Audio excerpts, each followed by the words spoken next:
Peace to all. You're listening to Truth of a God, and joining me right now is Asad Sirohi. And as the name of the channel and the show suggests, we will be talking about the books of God. Thank you Hey for joining. Imran. Oh, Hey, thanks Imran. Sorry to cut you off there. no, it's okay. How you doing, man? Great. How about yourself?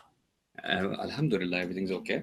So, I, Excellent. so I wanted to cut the chase and get to the point. The title, as you can see, says that truth over God. What do you first mean with truth over God? And then if you can explain to us about how is the truth in the books of God? Yeah, so I just want to start this channel and talking about particularly the books of God.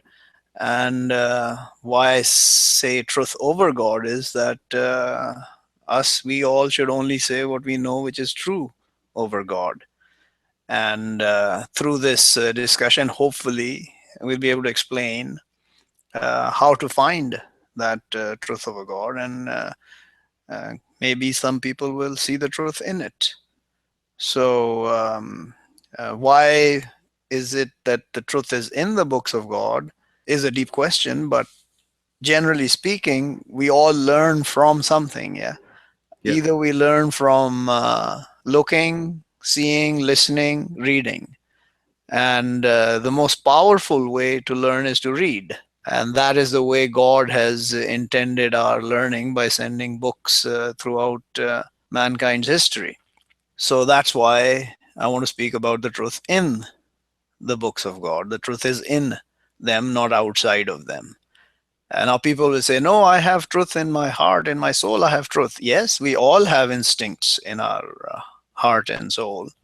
And we need to listen to that and distinguish right from wrong from the intrinsic knowledge that is in all our souls. And it's pretty obvious. It's called, you know, what is obviously right and wrong. Why do we need a book or someone else to guide us? But there are so many gray areas where we don't know.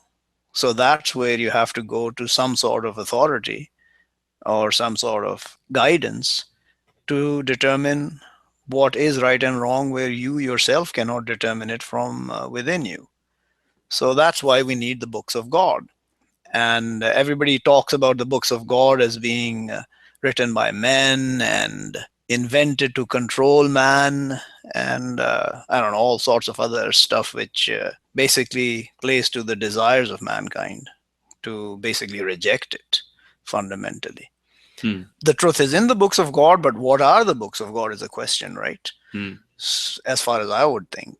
So if we go back throughout mankind's history, we've had purported books of God coming through messengers and prophets.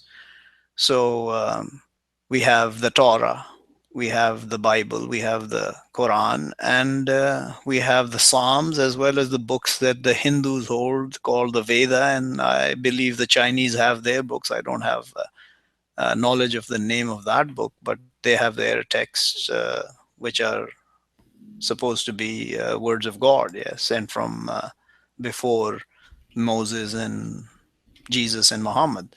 So, in this series, what I want to do is talk about what's in front of us. So, we know that Torah is here, and we know the Bible is here, and we know the Quran is here. Those are the three books I want to focus on. And the earliest of those is the Torah. And then after that is the Bible, and then the Quran as far as chronology goes. So those are the three books which are in the most complete form today and available widely. I think most people will agree that these books are available to anyone who seriously wants to look for them, right? Yeah. So let's talk about the Torah. The Hmm. Torah came with Moses um, back when the sons of Israel were taken out from the enslavement of the pharaohs, and Moses took them out and brought them back to the Holy Land. And then the story goes that he spent 40 nights with God and came down with the so-called tablets, right? Yeah. So the tablets are talked about that there were 10 commandments on it, which is totally false. when Moses came back after 40 nights, he had the complete Torah. Right. And that's the truth. They just want to simplify it to 10 commandments, and then to top it off, they don't follow those either. So it's just about simplifying things to the level for these people to get away from doing what is more difficult, which is to learn and read and understand and then apply it to yourself. Yeah. So that's when the Torah came at the time of Moses. Um, from that time on, uh, many prophets, messengers came, and the sons of Israel obviously never followed the commandments of God, and all sorts of stuff happened. They hid the book, they changed the words, and then God sent Jesus to try and get them back on the path. So obviously they tried to kill him. Those people, whoever they were, whether they say they were Jews or they were the Romans, whatever the conspiracy was, they tried to kill him. God took him away. Mm. And the Bible was brought by Jesus when he was a baby. So when he was born, he had the Bible in his heart. And he was born a prophet, a messenger of God. Mm. And they will laugh at that, most people, because it's beyond the understanding of men that this stuff can happen, that a person can speak from the cradle, Mm. and a person can be a prophet born, have all the wisdom and knowledge that God requires us to have to be messengers and prophets. But that is the truth. And what most people don't know is that Jesus had the Torah in addition to the Bible when he was born. One thing I would like to correct here is that the Bible that we see today Yeah. is a conglomeration of the Torah, what Jesus brought, and all other revelations that they could find and put together. So what you're saying is that this is not the Bible that Jesus spoke? No, absolutely not. This is all that the so-called Christians have put together from all the revelations that came to them. The Psalms is in there, which did not come to Jesus. And Yeah. there are many other books of prophets. So they just put everything that they could together to make a Bible. In the Quran, the Bible is called Injil, or what came to Jesus specifically Mm. is called Injil. And the Torah also came to Jesus. So Jesus is the only prophet I know of that brought both Torah and the Bible, two books of God, not just one. So, and the reason being that he came to confirm the Torah. He did not come to bring a new law or new governing principles. He brought the Injil to confirm the Torah, to confirm to the sons of Israel that what Moses brought is the truth, and I'm here to confirm it. So that's where the Bible is coming from. And that's why you will see that the first part of the Bible is the Torah, the Old Testament, which they call. Okay. And then the Gospels that were added on later on, the four Gospels. So that's where that ended. So And then what happened to the original Bible? I have no idea about that. I don't know. What I do know is that Jesus is himself the Bible. Yeah. And he personifies the Bible in a way that I don't believe any other messenger of God can personify a book. So that's where my understanding of that is. So it's like he took it when he was raised to God, he took it with him, whatever that was there. I don't know what people did with what he spoke, and that's where the Gospels come from. What Jesus spoke, that's what they're supposed to have narrated. John, Luke, Matthew, and Mark, the four Gospels. So that part is supposedly what Jesus brought. But I don't believe that's totally true. But that's what they get. That's what they've gotten and preserved. Mhm. So they try to put him on the cross and be done with him. And they actually boasted that we've killed the Messiah, Jesus, son of Mary, messenger of God. And they didn't kill him at all. He did not. He did not die. He was lifted or raised from the earth by God to himself. And he's going to return. There's no doubt in that, before the end of the earth.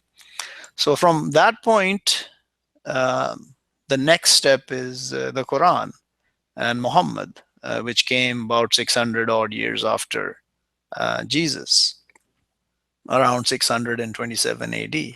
And the Quran, again, is a confirmation of the Bible and the Torah and the same law that came to Moses in the Torah. So when God sent the Quran, he said, nobody's going to change this.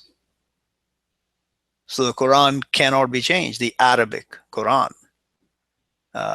Say whatever you want, find me a book, an Arabic Quran, which is different than another Arabic Quran, and then we can have a discussion on it's been changed or not. So there is no change. It can't be changed. And And why is that? because if you go further back, the sons of Israel were taken a promise. It was taken a promise from them by God that you're not going to change this. You're not going to hide it, and you will read what's in it, and you will deliver it to the rest of mankind and inform them with it. And they did obviously not that. They hid it. They changed it. They used it to manipulate mankind. And so God sent Jesus and other messengers up until he sent the third time the same message with Muhammad. And he said, okay, this time we'll not change it. I mean, with Jesus, they made him son of God. They basically, the Bible is the worst kept book of the three main books on earth of God. The Bible is the worst kept book of the three. The Torah and the Quran are, better to be followed than the Bible today. Specifically from the fact that they call Jesus son of God, which is a falsification, to say the simplest word. And so that's why when God sent the Quran, he said, okay, this is it. This is the last time I'm going to send you a book. Nobody's going to change it. Follow it. Don't follow it. Reject it. Accept it. You make your decision. This is the finality. And there's going to be no more books coming after this. The problem here is that the people who hold this book insinuate that there are no more messengers or prophets coming, which is another lie. So, messengers of God are going to be coming forever till the end. And the messengers of God are all around us, other than mankind, which we don't understand, and we'll get into it later. So those are where the books are coming. Now, of the books that I know for sure that have come to mankind in chronological order that I know of with absolute authority is the book that came to Abraham, father of the believers. Then the book that came to Moses, Torah. Then the Psalms, which came to David, King David. And the Bible, which came to Jesus, and the Quran, which came to Muhammad. So these are the books that we will talk about. So I think that's good enough of an introduction of what we're going to do. If you have anything that I would forgot to add, just let me know. Yeah, I think this would be enough to at least digest what you've said, because a lot of what you just said will come as a shock to some people. So we would take it from the next episode. Yeah, so we'll hopefully get together next week sometime, and we can continue then, yeah? We will absolutely do that. Thank you so much for your time, and peace to you, Asad. Yeah, peace over you, Imran. Take care. You too.